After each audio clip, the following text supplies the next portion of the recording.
Hello बच्चों, welcome to decode NCERT maths. मैं हूँ यशी गंगवार और आज हम करने वाले हैं क्लास 10th एनसीईआरटी मैथ्स पर chapter number 3 pair of linear equation in two variables.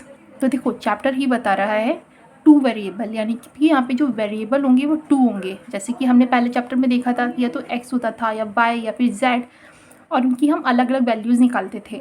लेकिन यहाँ पे टू वेरिएबल्स हैं तो एक्स और वाई हो सकते हैं और उन दोनों की वैल्यू अलग अलग होगी। वाई और जेड हो सकते हैं, जेड और ए, या कोई भी दो वेरिएबल होंगे और उनकी हम वैल्यू फाइंड करेंगे। तो यहाँ पे जो हमारी सबसे पहले बात आती है वो होती है स्टैंडर्ड फॉर्म की। तो स्टैंडर्ड फॉर्म यहाँ पे दो हमें इक्वेशन दी जाती हैं। जैसे कि देखो बताया ना पेयर, तो पेयर मतलब दो।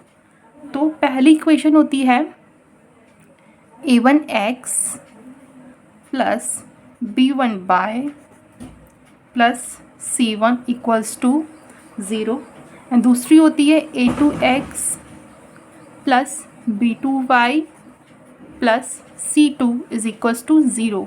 और यहाँ पे जो हमारा a1, b1 और c1 है वो इक्वेशन नंबर 1 के कॉफिशिएंट हैं, और a2, b2 और c2 हमारे इक्वेशन नंबर 2 के कॉफिशिएंट हैं। ठीक है, अब बात आती है कि हम इनको सॉल्व करेंगे कैसे।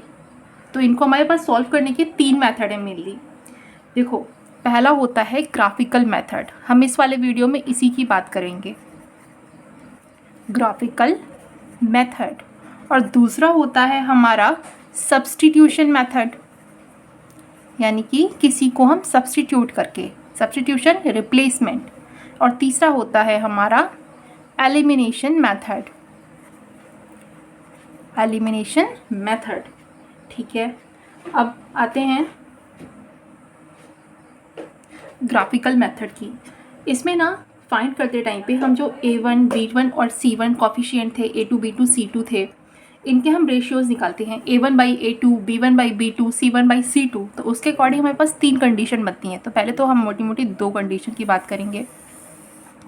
If a1 by a2 is not equals to ratio of b1 and b2, और दूसरी कंडीशन बनती है if a1 upon a2 is equals to b1 upon b2। और इसमें भी हमारी फर्दर दो सिचुएशन बनती हैं कि अगर ये वाला जो हमारा रेशियो है this is equals to c1 upon c2, और दूसरी situation is not equals to c1 upon c2। अब इनका मतलब क्या होता है, अगर a1 upon a2 is not equals to b1 by b2, अगर ऐसी सिचुएशन हमारी कहीं पे भी आ रही है तो हमारे ग्राफ बनाते टाइम पर इंटरसेक्टिंग लाइंस होती हैं। इंटरसेक्टिंग लाइंस, अब आप कहेंगे इंटरसेक्टिंग लाइंस मतलब कि जैसे एक ऐसी गई हमारी लाइन तो एक ऐसी आई, तो जो हमारा पॉइंट ऑफ इंटरसेक्शन होता है यहाँ के जो कोऑर्डिनेट्स होंगे ना वो हमारी होती है एक्स और वाई की वैल्यूज़। ठीक है, और जब देखो एक जगह पे इंटरसेक्ट किया तो एक ही वैल्यू तो हमें एक्स और वाई की मिलेगी, तो यहाँ पे वी गेट वन सॉल्यूशन। अब इन वाली कंडीशन में अगर हम आए तो देखो a1 by a2 is equals to b1 by b2, ये तो कॉमन है। अगर ये सिचुएशन में हमारा is equals to c1 by c2 भी हो जाए, अगर हमारा c1 बाई c2 का रेशियो भी, जैसे हमारा ये 1/2 आया और ये भी 1/2 आ गया, तीनों सेम हो गए, तो जो हमारी लाइन होती है वो होती है कोइंसिडेंट लाइन। कोइंसिडेंट लाइन यानी कि जो लाइन है वो एक दूसरे के ऊपर, जैसे हमारी एक लाइन ये बनी तो जो दूसरी लाइन आई वो भी इसी के ऊपर बना दी हमने, ये वाली सिचुएशन। तो यहाँ पे देखो हर एक पॉइंट पे पॉइंट ऑफ कांटेक्ट है, यहाँ पे भी पॉइंट ऑफ कांटेक्ट, यहाँ पे भी देखो एक दूसरे के ऊपर है, यहाँ पे भी, तो यहाँ पे इनफाइनाइट सॉल्यूशन होते हैं। यहाँ पे वी गेट मैनी सॉल्यूशन, और कितने मिलते हैं मैनी सॉल्यूशन में भी, इनफाइनाइट। लेकिन जो हमारा अगर a1 by a2 is equals to b1 by b2 तो है, लेकिन जैसे कि ये हो गया हमारा a1/2, ये भी 1/2, लेकिन ये 1/2 नहीं आया, तो ये होती है हमारी पैरेलल लाइन। यहाँ पे जो हमारी लाइन हम बनाएंगे ग्राफ में वो आती हैं पैरेलल। ठीक है, यानी कि समांतर रेखाएं। जैसे कि एक ये हमारी लाइन है तो एक ऐसी लाइन। ठीक है, तो यहाँ पे भी जो डिस्टेंस है वो ये वाली डिस्टेंस, ये और ये दोनों एकदम इक्वल होंगी, और यहाँ पे देखो कहीं पे भी पॉइंट ऑफ कांटेक्ट तो है नहीं, यानी कि यहाँ पे हमें कोई भी सॉल्यूशन नहीं मिलता है क्योंकि पॉइंट ऑफ कांटेक्ट नहीं है, कहीं पे भी लाइंस इंटरसेक्ट नहीं कर रही हैं, so we get no solution. हमें x और y की यहाँ पे कोई भी वैल्यू फाइंड हम नहीं कर सकते। ठीक है, अब आइए हम इसको एक एग्जाम्पल के थ्रू देखेंगे कि इसे हम कैसे समझ सकते हैं। आइए, जैसे कि हम एनसीईआरटी को डिकोड करते हुए चल रहे हैं, तो मैंने जो एग्जाम्पल लिया है वो भी हमारा एनसीईआरटी का ही है। यहाँ पे हमें दो लीनियर इक्वेशन का जो एक पेयर हमें बना के दिया गया है। First equation is x plus 3y is equals to 6 and second one is 2x minus 3y equals to 12। तो सबसे पहले तो हम यहाँ पे a1 बाई a2 और b1 बाई b2 इनके हम वो लिखते हैं। ये हम इसलिए देख रहे हैं कि हमें आगे समझने में आसानी रहेगी। ये हम जब क्वेश्चन मतलब सॉल्व करेंगे ना तो हमें इसकी ज़रूरत ही पड़ेगी, लेकिन अभी हम उसको समझने के लिए पहले देख रहे हैं। आइए, सो a1 by a2 b1 by b2 and c1 is equal upon c1।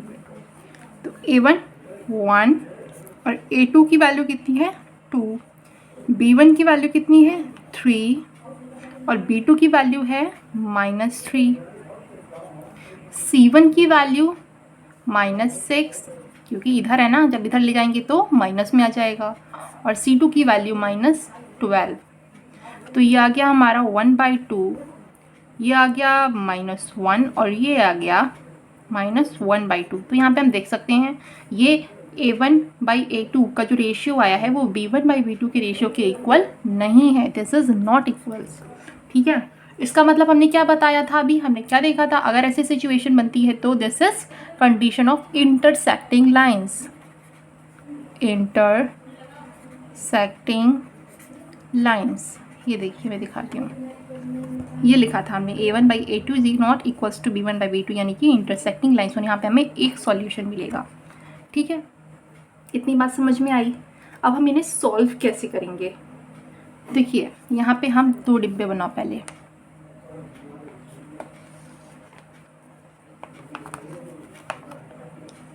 ये हमारा इक्वेशन नंबर 1 के लिए हम बना रहे हैं, और ये बना लिया हमने इक्वेशन नंबर 2 के लिए।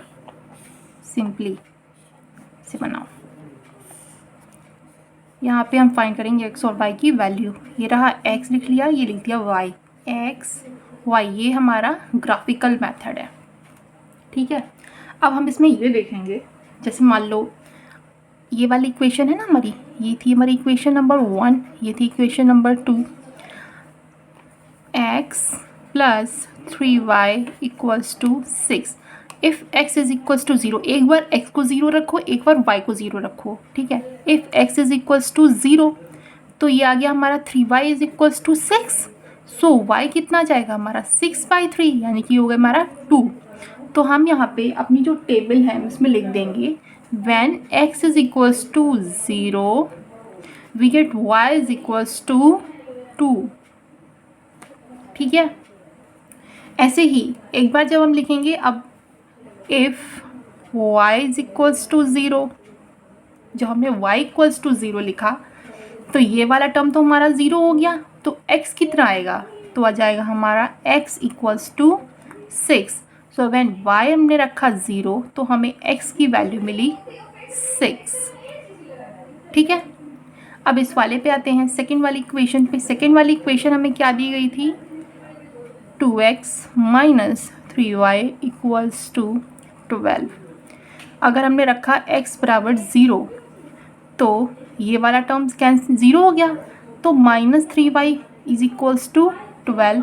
सो y equals to 12, y3 minus में, और ये आ गया हमारा 3 1 ज़ा 3, 3 4 ज़ा 12, यानी कि y की वैल्यू आ गई हमारी -4। तो हम यहाँ पे सिंपली टेबल में लिख देंगे when x is equals to 0 then y is equals to -4। Simple है ना।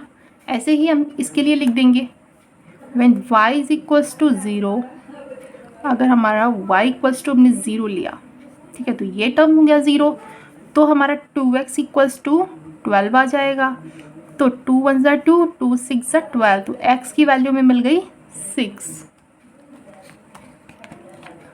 ठीक है, तो हम यहाँ पे लिख देंगे when y equals to 0 then x is equals to 6। I hope आपको समझ में आया होगा। अब आइए इसी के अकॉर्डिंग हम ग्राफ बनाएंगे। ग्राफ बना के देखते हैं। अब हमने यहाँ पे एक ग्राफ पेपर देखो लिया हुआ है। अब हम यहाँ पे यही वाली सिचुएशन के अकॉर्डिंग बना के देखेंगे।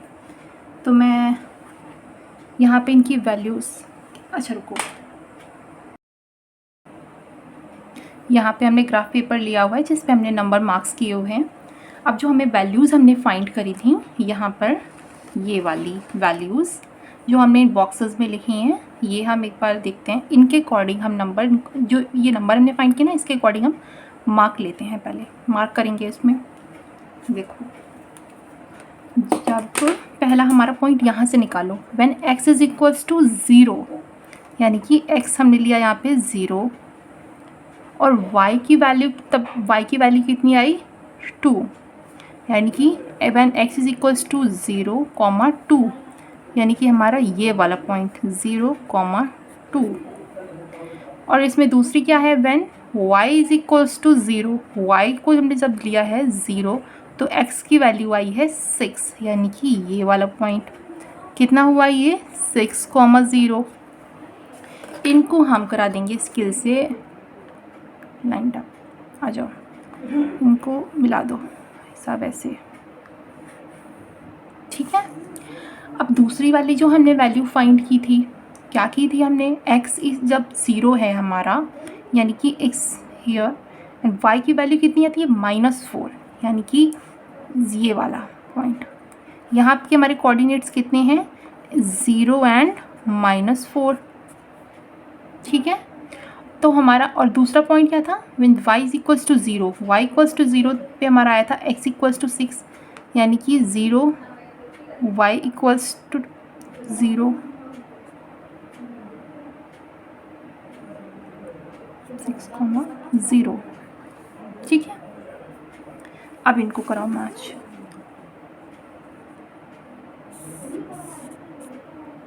देखो, हमें यहाँ पे इंटरसेक्टिंग लाइंस दिख रही हैं, यानी कि अगर इंटरसेक्शन हुआ है तो एक ही सॉल्यूशन मिलेगा, और यही तो हमने फाइंड किया था, क्योंकि हमारे रेशियोज ही इक्वल नहीं आ रहे थे। तो जो हमारा ये जो पॉइंट ऑफ इंटरसेक्शन है, यानी कि 6, 0, x, y की जो हमें वैल्यू मिली है that is 6, 0। So x equals to 6 and y की वैल्यू हमें मिल गई 0। यही है हमारा आंसर इस वाले एग्जाम्पल का, ठीक है। तो इस इंट्रोडक्टरी पार्ट के लिए हम इतना ही रखते हैं। मिलते हैं हम एक्सरसाइज नंबर 3.1 के साथ में। तब तक के लिए टेक केयर, बाय बाय, पढ़ते रहिए।